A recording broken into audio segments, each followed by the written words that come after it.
بسم الله الرحمن الرحيم. داوديال meel walba aad joogtaan waxaan idinku salaameynaa salaanta islaamka salaamu allahu calaykum. waa airo t v iyo barnaamijkii sooyaal iyo sinji qeybtiiseedaad maanta oo aanu kusoo qaadanayno qaababka ay u samaysan yihiin beelaha soomaaliyeed. alaaba soomaalidu waxay u samaysan yihiin beelaha soomaalida ama qabiilada soomaalida waxay u samaysan yihiin qaabab aada u kala duwan oo aada isugu dhexdhex noqdo. waxaan maanta ka hadlaynaa qaababkii ay ku yimaadeen iyo hababkii ay u samaysmeen beelaha soomaaliyeed. waxaa marti ku ah barnaamijka, waxaa aalaba ila qaado barnaamijkan oo faysal abrone oo agteeda fadhiyo oo ah suxufi ku takhasusay dhinaca soo jireenkii soomaalida iyo qabiilada soomaalida. alaabana waxaa naga dhehan kartaan caro edeg, golaha caro edeg iyo somtology oo ayado laftigooda macnaha u taagan ama u heelan mar walba horumarinta taariikhda iyo dhaqanka soomaaliyeed. su-aasheeda ugu horeyso faysal abrone kusoo dhawo barnaamijka. waa dhawahay. bismillahi raxmaan raxiim. waa dhawahay. aan horeba u gudagalno barnaamijka. qaab ayaa jiro ay u samaysmeen beelaha soomaaliyeed muddo aada u fog. waxaan rabnaa bal inaad waxa nooga sheegtid ama noo faahfaahaysid qaababkii ay u samaysmeen beelaha soomaaliyeed. bismillahi raxmaan raxiim. asalaamu calaykum waraxmatullaahi wabarakaatu. ideelkiinba daawadayaashayada qadarinta iyo qiimaha mudan leh, waxaan idin leenahay meel kasta iyo xilli kasta idin tahay, ruux kasta iyo martabada iyo maqaamkiisaan ku salaamaynaa. mar kale soo dhawaada airo t v. waa barnaamijkeena sooyaal sinji qeybtiisii sideedaad. waad mahadsan tahay maxamed. su-aasha aad weydiisay oo ah unkanka ama qaabka ay u samaysmeen beelaha soomaaliyeed.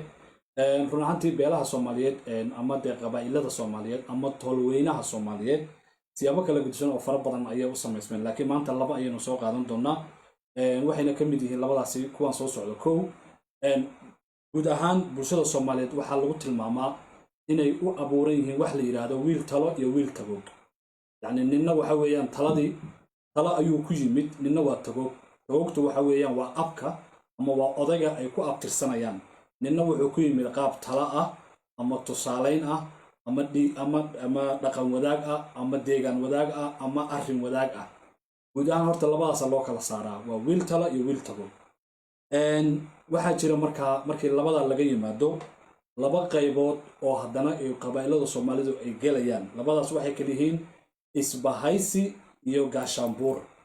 isgaashaanbuuraysi iyo isbahaysi. isbahaysiga ayaan yar micnaynayaa. marka koowaad, isbahaysi ereyga sidaad ka dheehanaysa isbahaysi waa la isbahaystay. waxaa isbahaysanayo in ayaa isbahaysanayso. bahdu waxay kasoo bilaabataa aabbaha laba ooriyood qaba ayaa bah heblaayo iyo bah heblaaye ah. bahdani waxay iska bahaysanaysaa bahda kale. bahda yacni bah cagaaran iyo bah madoobe ayay kala tusaalan soo qaadanayaa. bah madoobe iyo bah cagaaran ayuu hal nin wada qabaa, waa laba ooriyood. labadii markay la tarmo isbahaysi baa imaanaya. bah cagaaran iyagoo isku hooye ah ayay waxay iska xigsanayaan bah madoobe oo isku hooye ah.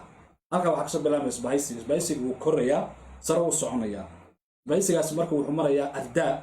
wuxuu kasii tegayaa jilib, wuxuu tegayaa jees, wuxuu tegayaa beel. halkaa ka yar dhex galo isbahaysigaa ka hadlaysiiso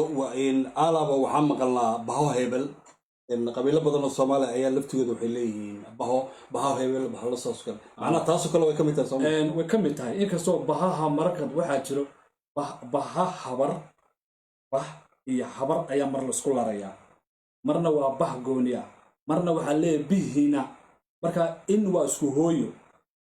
hadalku ama arrinku unkanka ama tusaalayntiisa ama yacni asalku wuxuu ka soo jeedaa waa bahdii xaggii hooyada ahayd intii isku hooyadeeda isbahaysatay. laakiin markaan jaraanjartu way biiraysaa.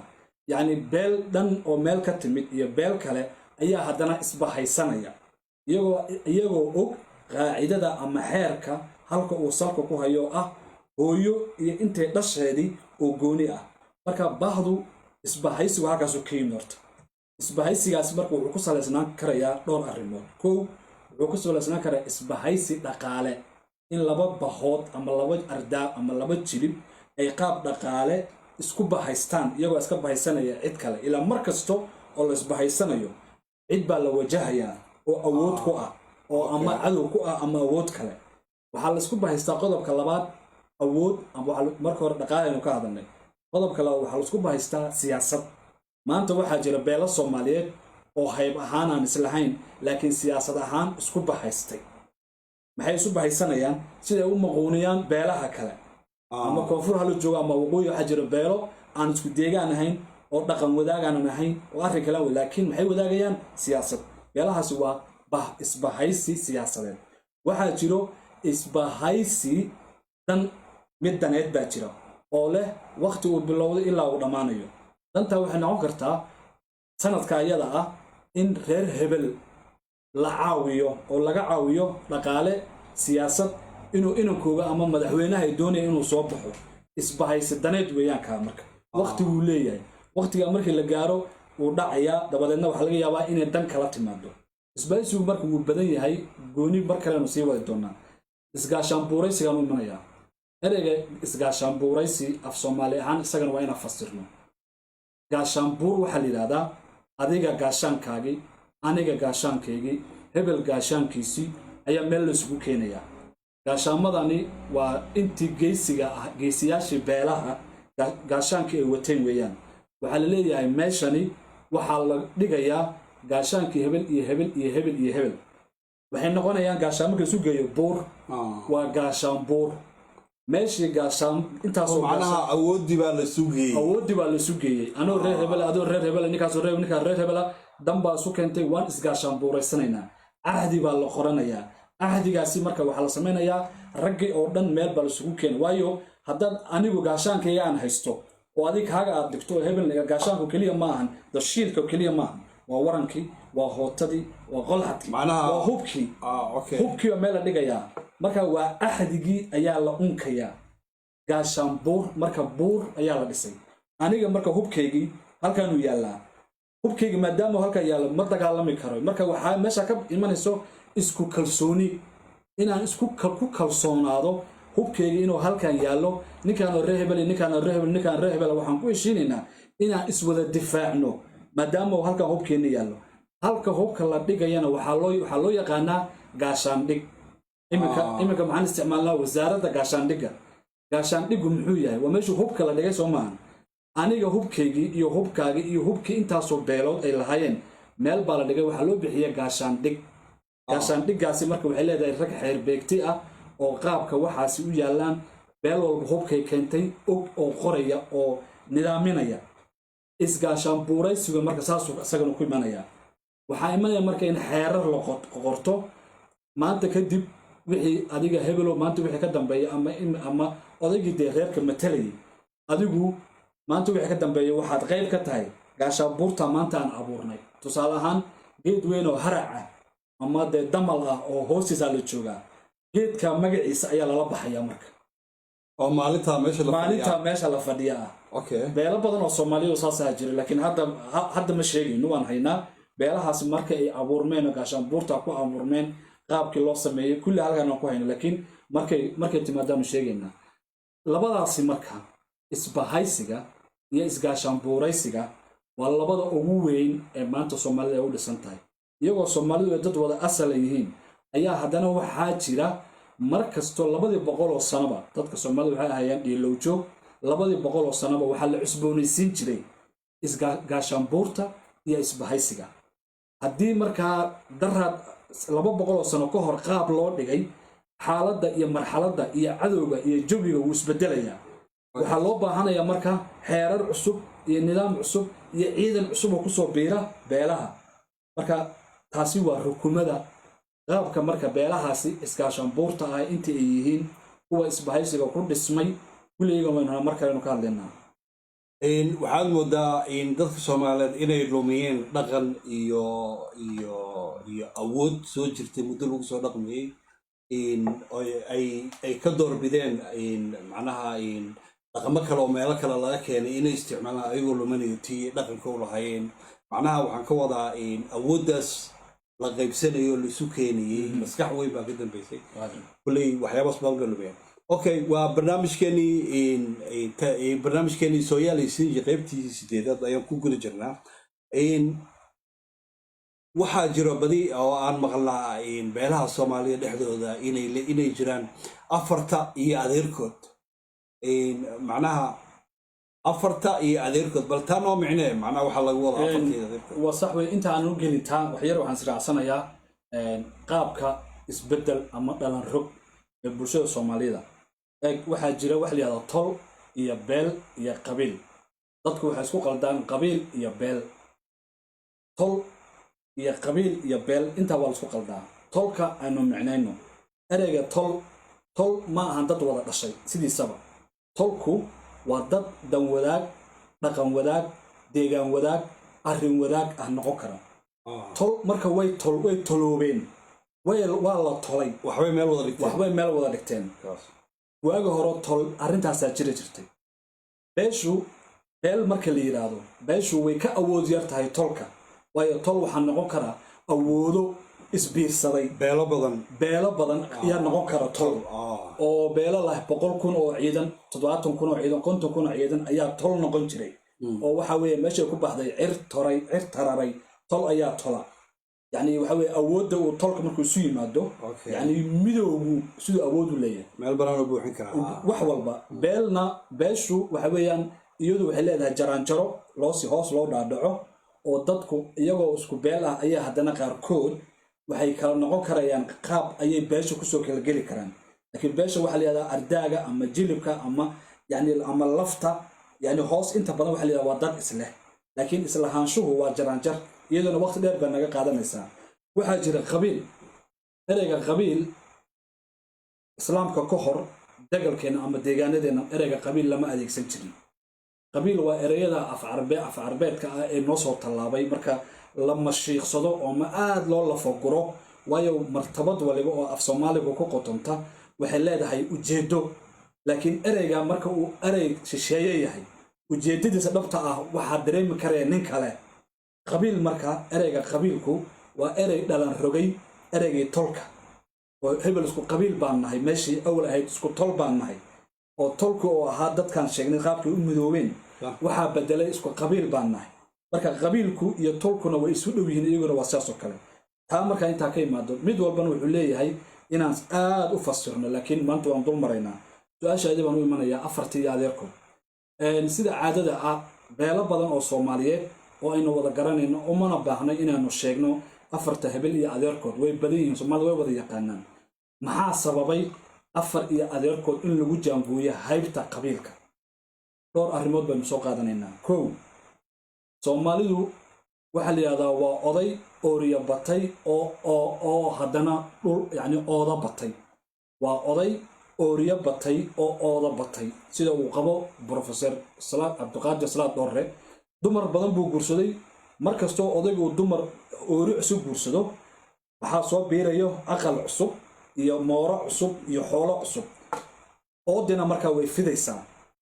waxaa weeyaan markaa ma jirto markaa dib u eegto taranka hore waxaan uga hadalnay taran iyo tanaad iyo tasoobid Soomaali.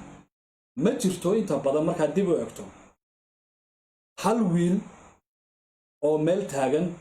oo afar inan dhalay. afartay inanoo dhalay haddana mid ka mid ah ayaa haddana wuxuu taagan yahay hal qof u taagan yahay, asna haddana wuxuu dhalay afar kale. yani waxaan rabaa inaan fasiro dadku si u fahmaan afartii adeerkood. yani Soomaalidu odayaashu afar dumar ay guursanayeen. gabadha ugu yar baa laga yaabaa 5 inan u dhasho ama 6 inan ama 4 inan. walaalo badan baa jira. wiilkan maxaa hal adeer u yeelay? awa adeeradii kale, adeerkii kale kan la sheegayo adeerkii ka weynaa meeyey, kaakii ka sii weynaa meeyey, kii guriga dambayska ah meeyey. afar inan iyo adeerkood. maxaa marka sababta inaan sheegno? laba arrimood ayaa markaan baarnay inoo soo baxday. mid waxa weeyaan waxaa jiri jiray wax la yiraahdo faal. waa la faalin jiray. faalku ama maluugta waxa la yiraahdo xidigiska la eegi jiray. waxaa la oran jiray haddii la wada sheego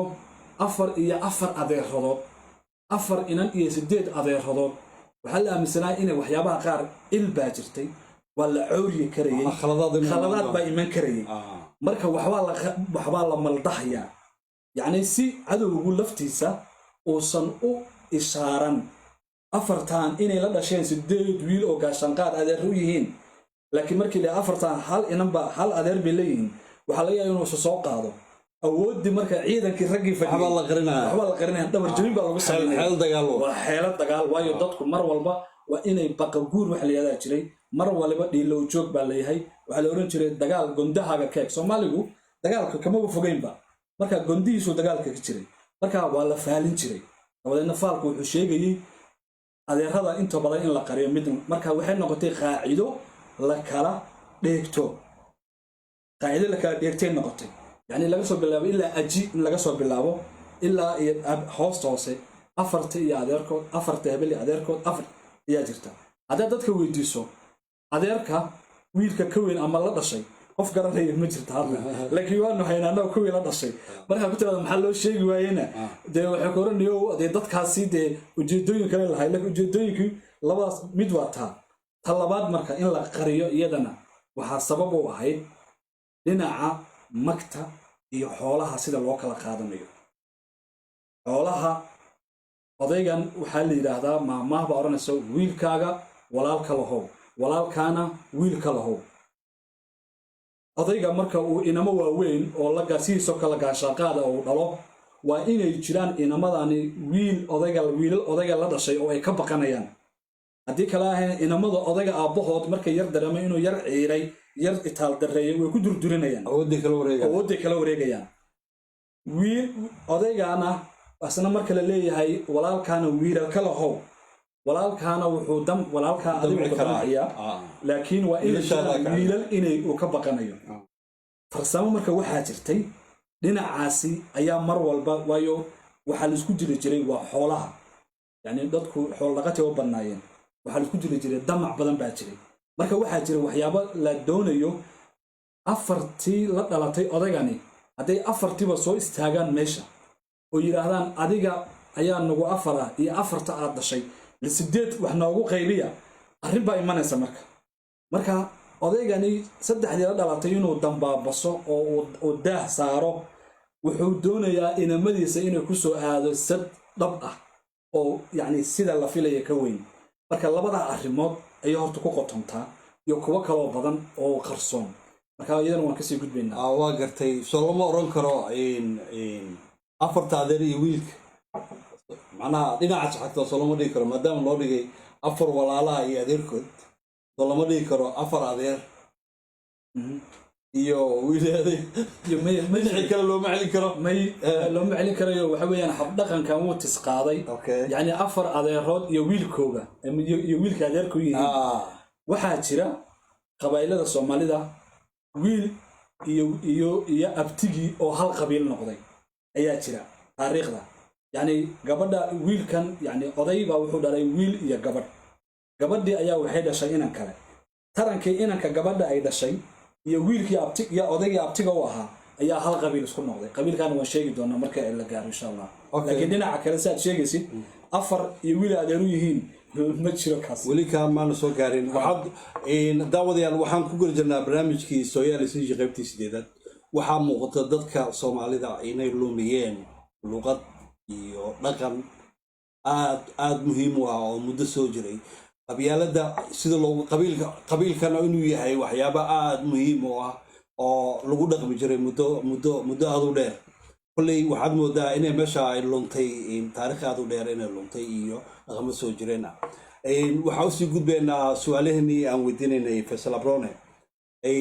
waxaa jira beelo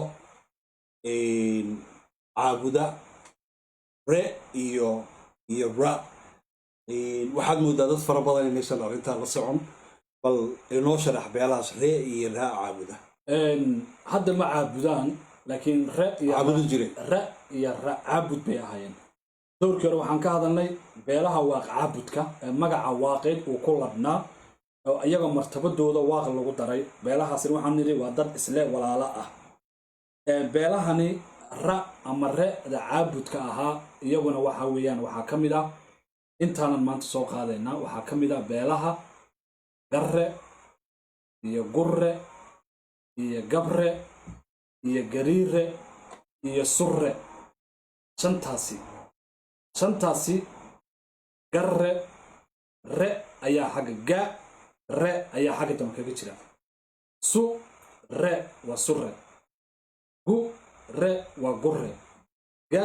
ri re waxaa ku jiro labaa ku jira ga ri iyo re labaa ku jira marka martabadaasi waxa weeyaan way makaanaysan tahay waa isku makaan laba arrin ayaa la isku makaaneeyey dabadeedna magacii lagu laray soomaad garan gab re ayaa isna jira marka waa maxay marka waa inaan marka iyada lafteeda aan isweydiino ereyada af soomaaliga marka unkanka af soomaaliga waxaa la yidhahdaa wuxuu ka kacaa ama ka unkamaa laba weedhood oo la isu geeyey af soomaaligii hore ee guunka ahaa shaqal dheerku wuu ku yaraa shaqalka dheer iyo shaqal gaaban baa jira a iyo a e o waa shaqal dheer a e o u waa shaqal gaaban afafkii hore ama afka guunkii hore shaqalka dheer wuu ku yaraa waxaa la aaminsan yahay markii uu nagu soo fufayn yacni dadkii maxaa la yidhahdaa cimraaniyiintii dadkii nebi muuse calayhi salaam diintiisii haystay carabtii markay xoog noola falgaleen ayaa shaqal dheerka waxaa inta badan la aaminsan markaa inta badan baarayay shaqal dheerka markaasa ugu badnayd laakiin waaga hore wuu kono marka weedhaha markaad eegto sida hadda tusaale ahaan faraaciinta oo kale waxay adeegsanayeen shaqal yani waxay adeegsanayeen xarfo aan shaqal lahayn yani hadday doonayaan aar inay isticmaalaan oo kale mararka qaar yani sawirka waa laga yimid sawirka marka laga yimid haddana waxay isticmaalayeen shaqal imika qaris oo kale waa qa iyo ra iyo sa aadi iyo iidi waa laga saaray qaristu waxa weeyaan waa bahalkan dadka marka la aasayo naxashka lagu aaso marka waxaan rabaa inaan in yar un tusaale usoo qaato marka beelaha aan dib ugu noqdo surre waa beel soomaaliyeed oon wada garanayno su maxay u taagan tahay re waynu garanay re waa san eeg waxaa jira re iyo ra iyo rac iyo rax qo rax iyo waaqa hore looga hadalnay re'da marka re yani iyo ra iyo rac waxaa ka mid a garac gurac warac waxyaabaha dirac caadaasi waa gooni beelaha caada ay ku laran tahay ama wacda ay ku laran tahay qaybteeda dambe ayaan ka soo qaadanaynaa sida wac buudhan wac aysle wacdan eeg beelaha maxaa horey kaga jira wac waa kaga jirta wacda waa sanam oo wax la caabudi jiray wac budhan waa weedho iyagan u baahan in la fasiro wac dan kanna waa dan baa xagdamka wac ays le marka haddii marka qaar waxay oranayaan magaca la sugeeyo waay qaar waxay oranayaan magacani waa wacaysle ma aha wacays ma aha wacaysku waa gooni laakiin waa wac aysle marka sidaas oo kale kanna wuxuu yahay waa su re ga re gu re gab re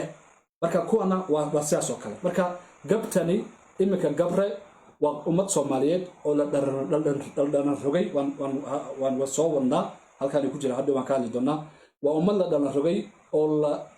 oromeeyey qoomiyadda oromey maanta ka tirsan yihiin waxaa loo bixiyaa gabaaro waxa weeyaan waa dad la qabsaday oo waa la gumeeyey oo kale weeyaan af soomaaliga laakiin niman waxay ahaayeen la yaqaano gabre ereyga gabre af soomaaliga marka si fiican loo hufo waxa weeye waa nin gabraarid waxaa la yidhaahdaa ninka jeeni qaarsan ee hubka sita nimanka waa niman gabraaran baa loodhanayaa ninkaasi waa nin gabre haddii la yidhahdo waxa weeyaan wuu diyaarsan yahay ninkani marka ay markaa jamacan waxa leeyahay gabraaran yihiin waanu maqalnay beesha surre iyo gabre iyo garre iyo gurre gurre iyo garre xaggee ayaga laftigeed ku dambeeya gurre waa beel weyn oo soomaaliyeed oo iyaguna degan etoobiya oo isku deegaan gurre meesha layado laga soo bilaabo guuradhamowle ilaa iyo gudaha hoose ay degan yihiin dhinacan etoobiya dhulkan soomaalida guraha iyo garaha especially beesha layado quraanyooga waa dad isku deegaan xiga gariirahana sidoo kale wuu kusii laran yahay waxa weeyaan soonkan liibaan la yidhaahdo iyo gobolkan la yidhaahdo baali ilaa iyo laga gaarayo afdheer ilaa iyo webiga awaas meesha uu kasii kacayo dhulkaasi reeraha degan yihiin marka gariire iyo gabre iyo gurre iyo garre qaybta quraanyow waa dad deegaan ahaan iyo beelo badan oo soomaaliyeed oo waxaa jiro ood wadaag ah marka deegaanadooda dadku way wada yaqaanaan laakiin annaga maanta muhiimaddu waxa weeye erayadaasi ra'da ah ee ku laran beelahaasi inaan sheegno marka beelaha abtirsiintooda markaad sii eegto ra' wuu ku badan yahay waaq baa ka buuxa waxaa ka buuxa baal baa ku jira iyagana mar kale aynu kasoo qaadan doonaa insha allah waa gartay waa barnaamijkii sooyaali sinji qaybtii sideedaad waxyaabo badan ayaanu soo wadnaa hadduu la yidhaahdo waa inaad la socotaan iro t v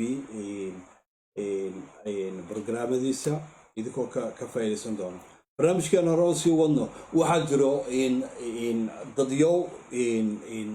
dadyo badan oo soomaali ah ama qabiilo badan oo soomaali ah oo haajiray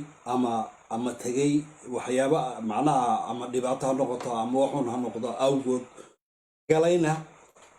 dadyo kale macnaha waxay dadyo badan oo intay guureen qabiilo kale ka mid noqdeen ama qowmiyado kala galay qabiil dhan oo qowmiyad kala galay ayaa jiro ayada laftigooda maxaa noogu sheegi kartaa runaantii horta soomaalidu waa dad guun ah saa hore u sheegnay waxaa ka soo jeeda dad casaan ah dad cadaan ah dad hurdi ah ayaa hurdiga iyo casaan dadku inay garanayn jooga cadaanka maanta dunida ku nool ama Scandinavian-ka ku noolaadaan ama Middle East ku noolaadaan ama ku noolaadaan Caucasian-ka buuraleydaasi ama Russia iyo dhulkaas iyo bariga Yurub meelo badan America dad badan oo cadaan ah oo Soomaali asalkooda ah jira laakiin waqti dheer naga qaadaysa inaan sheegno Soomaalidu marka waa qowmiyad ummad aad guun u ah oo leh dhal iyo tafiir badan oo dunida maanta ku nool laakiin magacyo kale iyo qowmiyado kala qaatay magacdoodii qaarkood ama erey bixintoodii dheegtay dhalan rogay si kale ugu dhawaaqayo qabaa'ilo marka iyo qowmiyado badan ayaan niri Afrika oo dhan ayay ku faraxsan yihiin ilaa iyo Mauritania iyo waddanka la yiraahdo Senegal Burkina Faso ilaa Chad ilaa Central Africa dhulkaas waxa degan oo camiro dhan Soomaali waa ka buuxda qabiil marka waxa jira asliyan Soomaali ah laakiin haddana marar badan muran la geliyo oo la yiraahdo maya Soomaali ma ahane Soomaalida wada dhasheen qabiilka waxa kamid ah qabiilka Rendila dhulkooda waan tagay laga soo bilaabo meel leeyahay Ajabox oo magaalada la yiraahdo Siolo markaad ka soo baxdo Ajabox meel leeyahay jirta Ajabox iyo Marinley iyo Marlaal iyo Lokoloka iyo Lishamis magaalooyinkaas inay degan yihiin dhulka waan maray magaalada Lokoloka waxa ku soo xigta magaalada Qarqara waxa degan beesha Quraanyow ee Garra degan Saloola dhinac ku hayso oo boorana dabadna mooyaala la galaya Rendinle ereyga wuxuu ka soo jeedaa asliyan reer diid ayuu ka soo jeedaa Rendinle waxay ku aftirsadaan ay toos u galaan digil marka sida tooska loo hadlayo waxa ku jiro beelo badan oo Soomaaliyeed oo markii la jabay iyaga dib dhaqan ahaan iyo deegaan ahaan iyo dad ahaan maadaama la islahaa ugu biiray marka Rendinle haddaad markaa eegto qaabka ay maanta iyaga u samaysan yihiin ama hubqaadkooda waxaad ka dhexdheexan kartaa Soomaalida asalka ah intaynan islaamin haddaad doonayso inaad ogaato siduu Soomaaliga u ekaa waa inaad Rendinle eegto Rendinlega maanta siduu yahay ayuun baad ka dhexdheexanaysaa Soomaaliga marka diinta Islaamka hor siduu ahaa Rendinle marka qabaa'ilo badan oo Soomaaliyeed ayay magacdii dadkii ka tasoobay ee talaabay ayaa ku jira waa kuwaasaan soo horeynaa marka Rendinle taariikhdeeda haddaan in yar dib ugu noqdo waxaa jirto meesha la yiraahdo Marlaal iyo Lishamis buur weyn oo u dhaxayso buurta waan tagay waa buurta ay kutubta ku gubeen Rendinle inay kutubta gubeen waa ahdi kutub diinta Islaamiga ahaayeen ahdiga waxay wada galeen qabiil la yiraahdo Arya oo ka tirsan qowmiyadda la Sambur ama Samburo Samburta laftooda wada aan Soomaalida ka fogeen Sambur qaarna waxay u soo kaceen dhinaca goboladan waqooyi gaar ahaan Togdheer degan yihiin oo waa dad Soomaaliyeed qaybna waxay galeen Kenya bariga Kenya Arya ayaa wuxuu ku qasbay Rendinle inay kutubta gubaan haddii kale aysan daaqsinta iyo deegaanka aysan la wadaagaynin waa taariikh aad u fog dheer oo halooliyo iyo uruga xambaarsan qaabkii dadka loo dhalan rabay reerahan soo horeynaa reeraha Rendinle marka hadda ku jira ee Soomaalida asalkooda ay halka kale joogo waxa kamid ah kuwan soo socdo koow Subeer Rendinle Subeer bay yaqaanaan waxa jira Maxamed Subeer oo ogaadeena waxa jira Kombe kabla laxdaarood ayaa jira maalin waxaan nina dadba tasoobay way daawadayaal waxay soo weydiiyeen afarta ilma absame iyo adeerkood sida u kala tasoobeen ogaadeen absame weyteen absame reerkii baal absame yani reerahaasi iyo jidwaa qabsameen siday u kala tasoobeen markaa waan mar kalean u sheegi doonaa laakiin maanta waxaan halkan tusaynaa tasoobiddu inay jirto koombe reendinle ah koombe kablah daarad halkaa jooga saale oo reendinle ah saale ajuuraan ayaa jira farre ayaa jira oo farre dabre oo digil ah waxaa jira adoole garre digil ah yani ayaa isagana jira macnaha dadkan hadda sheegaysa dhan waxay galeen way tasoobeen reendinle ay ku jiraan xagga kalena soomaaliyana waa jooga dadka soomaaliya ugu jira reendinle way ku jiraan tasoobidda caasharaacna waa dididba waa dadkii oo waktiga iyo waayihu into kala geeyey meel kale u hayaamay dibna aan usoo noqonin isdhiibid keliya maahan waa dad inta meel aaday lumay dayoobay aan dib damba usoo noqon laakiin inay haybtoodii way garanayaan laakiin sabab ay kusoo noqdaan ma jirto ilaa iyaga loo taga mooyaane way ahaadeen dadkaasay noqdeen waxaa jira markaa adoole garre digil ah farre oo farre dabarre digil ah haraw oo haraw mirifla ah jira caleemo ayaa halkan jira oo reendinla halka kalena caleemo oo mirifla ah qubus ayaa jira oo halkan qubus iyo reendin u yaqaanaan qubays oo mahadir ah ayaasan jiro qubayska halkan jooga halkan qubus baa looga yaqaanaa sarre oo reendinle ah halkan kale waxaa looga yaqaanaa surre oo ah mahadir waa reerkata surre aan ka hadlaynay elegle ayaa reendinle ah jiro xaggan kalena waxaa jira ciidagale oo isaaq ah waa isku mid ciidagale oo isaaqa halkan jooga halkaana elegala ayaa jooga oo elegala loogu dhawaaqaya waxaa jira uurweyne oo reendinle ah waxaa kaloo jira uurweyne ciise madoobe ah oo beesha ciise ah waxaa jira oo kale intaa markaan ka imaado beesha gabraan raacinaya sida iyaduna ay u ahaayeen dad soomaliya ka dhalan rogmay macnaha waxaan ka hadlayno waa dadka reer dinle iyo soomaalidii ka tagtay soomaalida ee reer dinle gashay iyo dadkii ay weli macnaha dadkoodii sidaa u maqaydeen tasoobidii baan ku jirnaa gabre waxaa jiro reer la yidhaahda gabre ah oo layihahda yibilo innaga waxaan u naqaanaa yibro iyaga yibile ugu dhawaaqayaan gabre ahaan iilo ayay iyagu ugu dhawaaqayaan gabre innagana maxaan leenahay eyle ayaan naga leenahay haddana waa kan mar kale adoole ayuu leeyahay gabre haddana xaggan waxaa jira adoole oo garre ah waa reerkii hadda garre yani garre ee tuufka waa tuufka iyo qurayo maadaama garre loo kala saaro